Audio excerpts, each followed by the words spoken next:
Way of learning English. Elara dreamed of exploring the world, but a significant barrier always stood in her path: English. Despite countless hours spent with textbooks, her voice remained silent, trapped by shyness and the fear of making mistakes. She knew learning the grammar was one thing, but speaking felt like an entirely different, daunting challenge that seemed almost insurmountable. This silent struggle consumed her thoughts. One evening, while scrolling through endless online forums, a profound realization struck her. The way of learning English wasn't just about reading or listening, it was profoundly about articulation. True mastery, she understood, involved using the language actively, making it a living, breathing part of her daily existence, not merely an academic pursuit confined to books. This changed everything.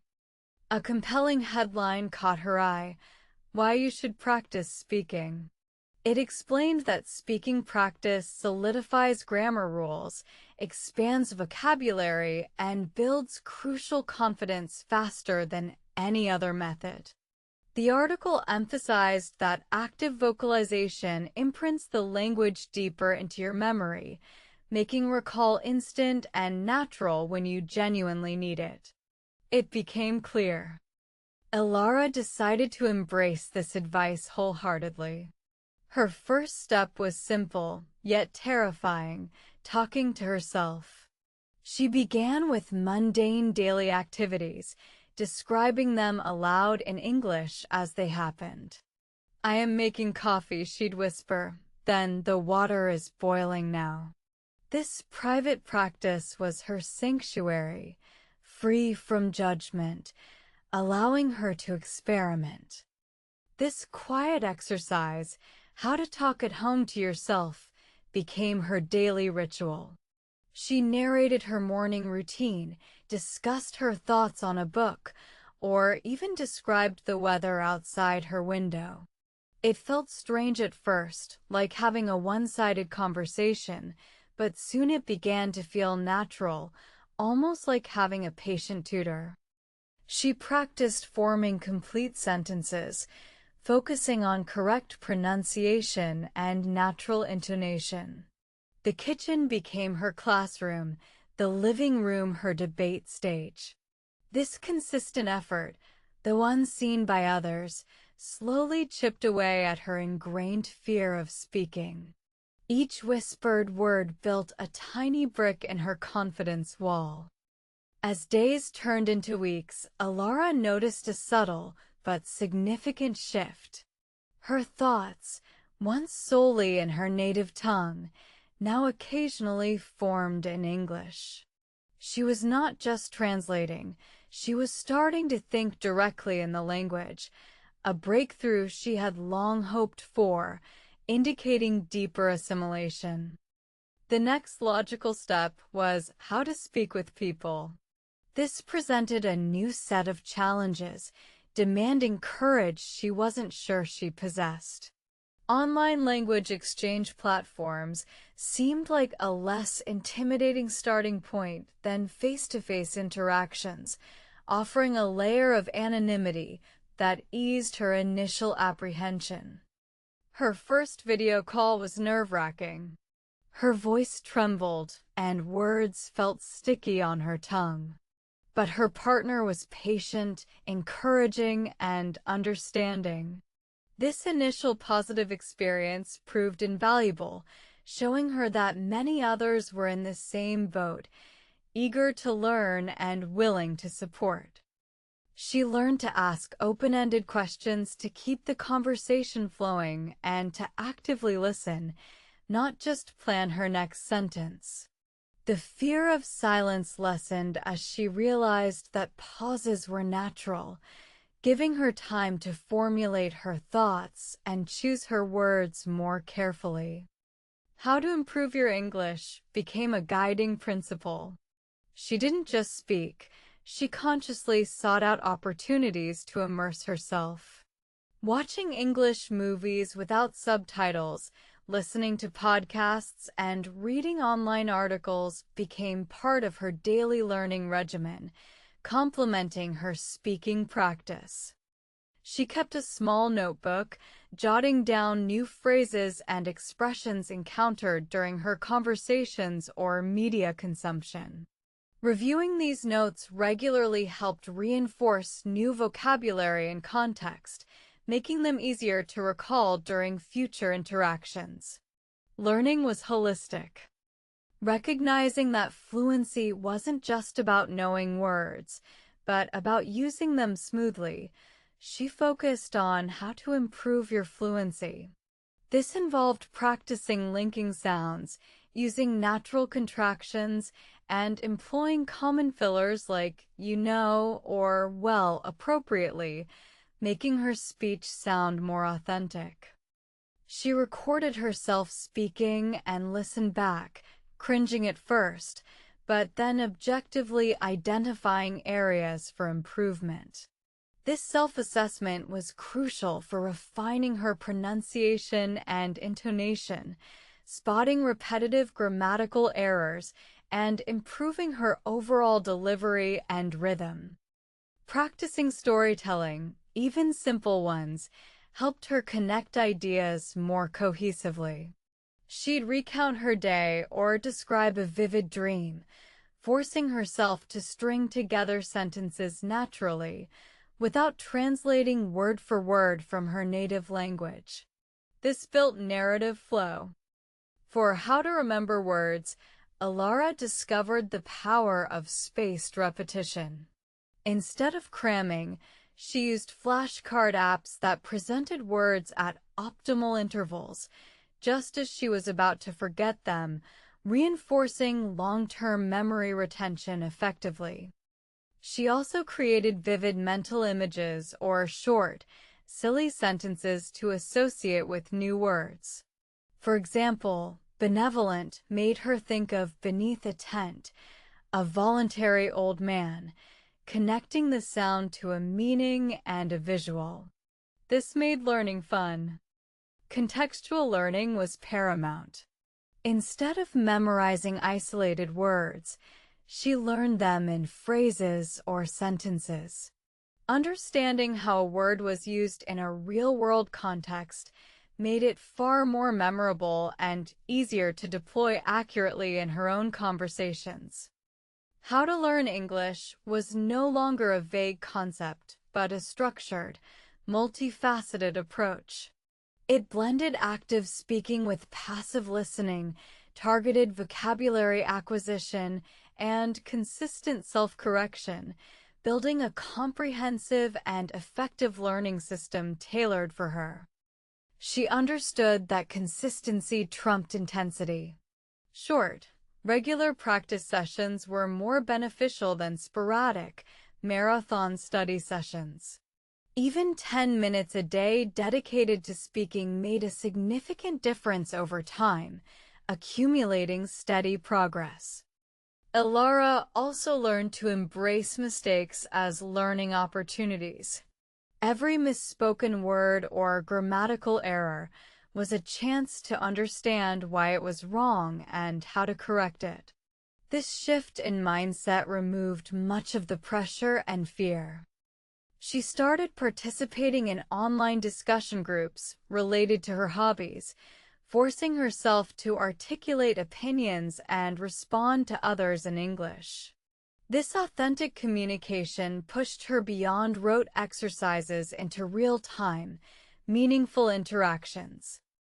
The concept of "start talking at home" truly laid the foundation.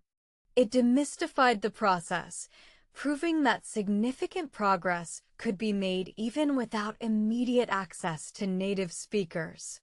Her home became her safe, personal language lab. She even began listening to English news channels and attempting to summarize the headlines aloud, practicing summarizing complex information concisely. This exercise honed both her listening comprehension and her ability to articulate coherent thoughts quickly. For How to Talk in English, Elara focused on simple conversational patterns first. Learning common phrases for greetings, expressing opinions, agreeing, and disagreeing provided immediate tools for basic interactions, building a foundation for more complex discussions. She used online dictionaries with audio pronunciations religiously, ensuring she was not just reading words, but hearing them correctly. Mimicking native speakers' intonation and rhythm significantly improved her naturalness and reduced her foreign accent. She discovered the shadowing technique, listening to a short audio clip and immediately trying to repeat what was said, matching speed, intonation, and pronunciation. This technique dramatically improved her speech flow and muscle memory. Her confidence soared with each successful conversation. The initial fear of being judged gradually faded, replaced by a genuine excitement for connection and communication. English was no longer a barrier, it was a bridge. Elara realized that how to improve your fluency wasn't about speaking fast, but speaking smoothly and coherently. It involved reducing hesitations, choosing the right words efficiently, and linking sentences logically to form a continuous flow of ideas. She practiced thinking in English before speaking, even for a few seconds. This pre-formulation reduced the need for mental translation, making her responses more immediate and natural, accelerating her conversational pace significantly. Incorporating common idiomatic expressions and phrasal verbs into her vocabulary also helped her sound more native. She began noticing them in movies and books, then consciously tried to weave them into her own conversations.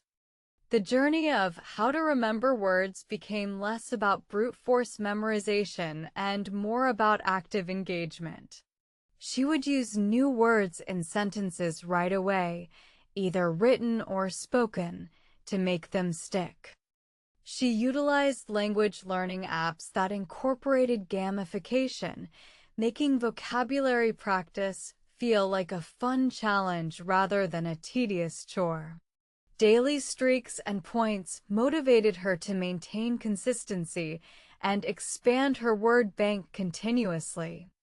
Elara understood that genuine curiosity was a powerful motivator.